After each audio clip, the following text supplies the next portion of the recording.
selanjutnya Bu Siska Yuliani sebagai coach. Oke. Kemudian Ibu Ika Novanti sebagai coach. Bu Ika, halo. Iya. Ya, Ya, Mbak. Bu Ika sudah siap? Oke.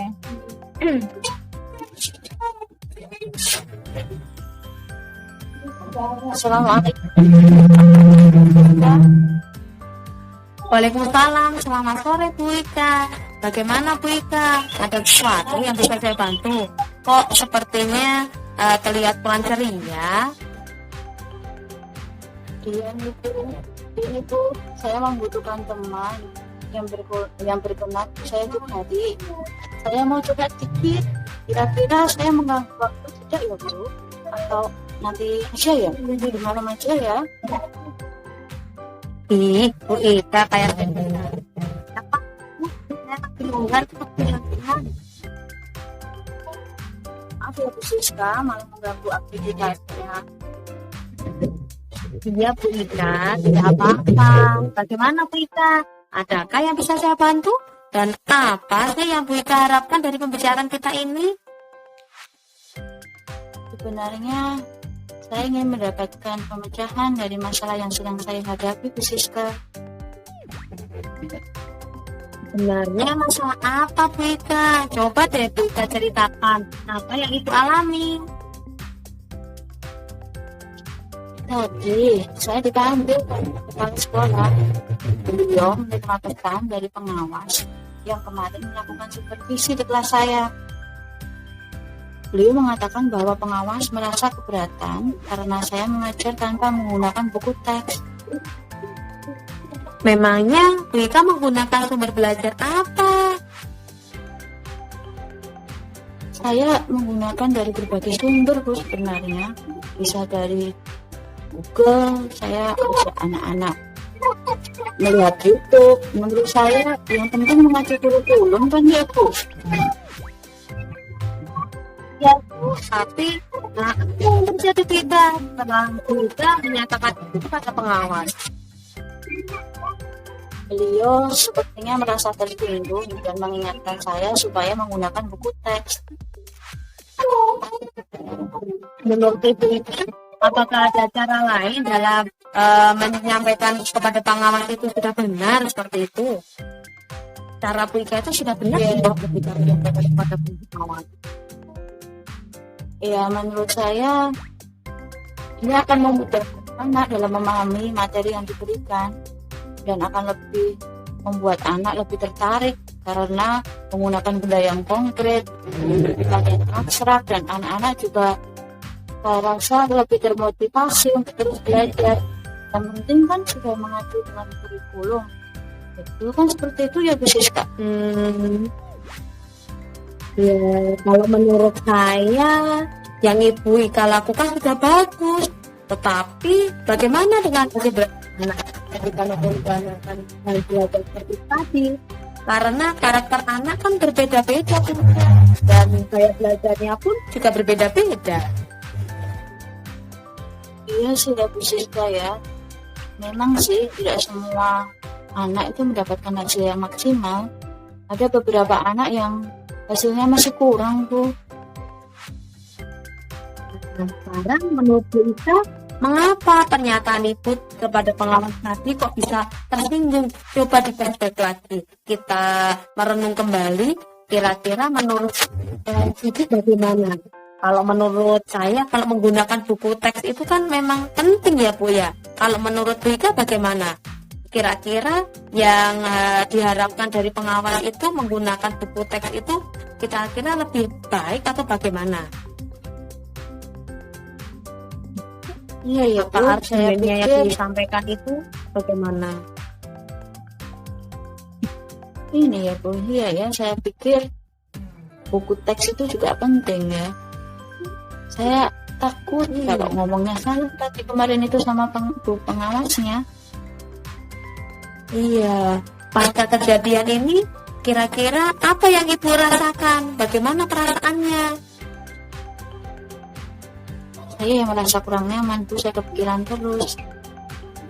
Kepikiran dan untuk melaksanakan tugas jadi nggak bersemangat ini, Bu. Apa yang membuat nggak nyaman itu tadi?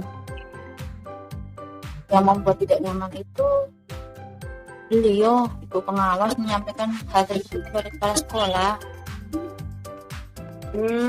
Begitu ya Bu Ika. Kalau saya boleh menyimpulkan, berarti ini karena seperti itu.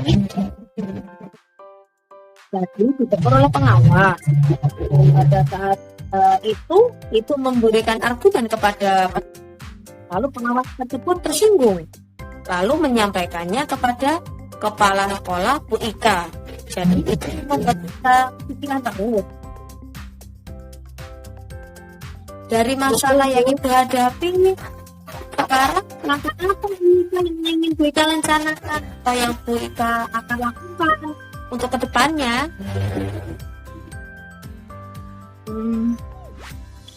Saya pikir saya ingin segera menemui Bapak Kepala Sekolah untuk menceritakan kejadian ini. Siapa tahu nanti beliau juga akan memberikan solusi, saran, dan masukan buat saya, Bu. Lalu, adakah hal lain yang Ibu bisa lakukan? Mungkin saya juga akan menemui Mas untuk meminta maaf terkait dengan proses kegiatan pembelajaran yang saya lakukan kemarin. Akan meminta selama pembelajaran, sekaligus meminta bimbingan untuk pembelajaran yang baik itu yang seperti apa. Untuk itu udah bagus Bu, tapi kira-kira bagaimana proses kegiatan belajar Bu Ika selanjutnya? Untuk selanjutnya, saya juga akan menggunakan buku teks dalam kegiatan pembelajaran. Saya akan merefleksi kembali APP yang telah saya buat, menyesuaikan dengan kebutuhan dan minat anak. Sumber belajar lainnya juga tetap akan masih saya gunakan. Ya, mantul itu Bu Ika. Langkah yang diambil sudah sangat tepat. Dan saya setuju dengan rencana tindakan Bu Ika. Alhamdulillah. Ini karena bisa saja nanti aku dalam mengambil langkah kalau saya tidak bercerita dengan Bu Siska. Apalagi kalau sudah berurusan dengan atasan, ya saya agak was-was. Ya, alhamdulillah kalau begitu. Lalu komitmen apa yang akan dilakukan Bu Ika? Dalam proses kegiatan belajar, saya akan tetap mengacu pada kurikulum dan mentaati peraturan yang ada, termasuk dari pengawas yang menghendaki saya menggunakan. Untuk dukungan apa yang dibutuhkan oleh Bu Ika untuk melancarkan komitmen tersebut? Mungkin saya bisa berbincang-bincang dengan rekan guru, saling berbagi terkait dengan sumber belajar yang sesuai. Wah, itu bagus itu Bu. Semoga masalahnya lekas terselesaikan dan bisa bekerja dengan senang hati, nyaman, tentram begitu Bu Ika. Iya, amin. Terima kasih dan terima kasih untuk waktu dan perhatian. Semoga kita bisa menjadi adik yang baik. Amin. Sudah seperti itu aja Bu Ika. Iya, Bu Siska. Atau mau curhat-curhat yang lainnya lagi? Sama-sama. Saya masuk kelas dulu ya Bu Ika. Iya Bu Siska, semangat juga buat Bu Siska. Terima kasih Bu Ika, Bu Eni. Iya. Kemudian praktik coaching dari Ibu Siska Yuliani dan juga Ibu Ika Novanti yang sudah mempraktikkan kasus 3.